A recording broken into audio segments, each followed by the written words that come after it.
We've just arrived at this village, and as you can see from these fires, they've only just been lit. In fact, we bumped into the people who almost certainly lit them.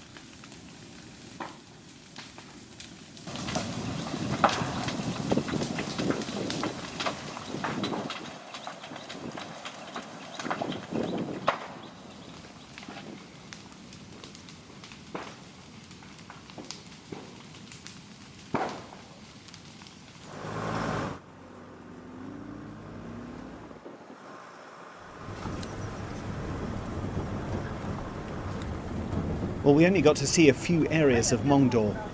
The extent of the destruction was staggering, though, and most of them were Muslim villages.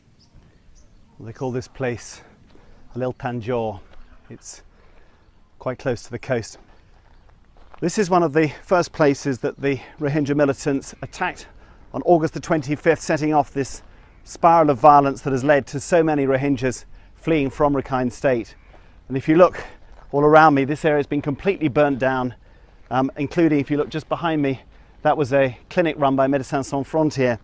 And the government's version of what happened here is that it was the militants themselves who set fire to everything here, destroying facilities that were shared by Muslims and some Buddhists here.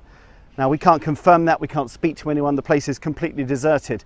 As we've driven here, we've seen village after village that's completely deserted, abandoned boats, abandoned livestock, rice fields left.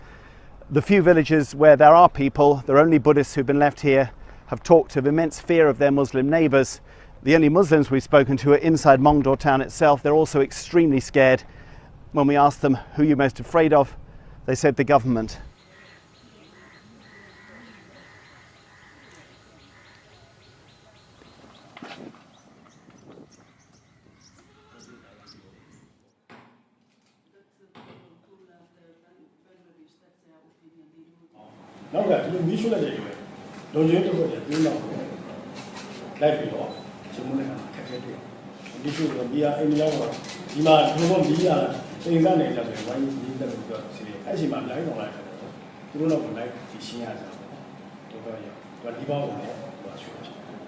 Of all the villages that have been burnt down, have they all been burnt down by Muslim militants?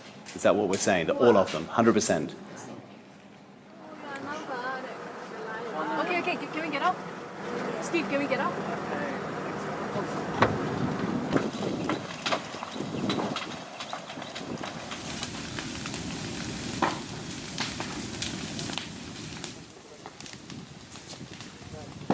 We've just arrived at this village, and as you can see from these fires, they've only just been lit. In fact, we bumped into the people who almost certainly lit them, carrying machetes, not wanting to talk, though one did admit, yes, they'd set these buildings alight with the help of the police, their ethnic Rakhine.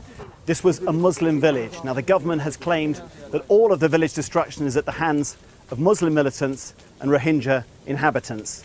What we've seen here tells us a very different story, a story of ethnic cleansing, of driving Muslims out of this part of Myanmar.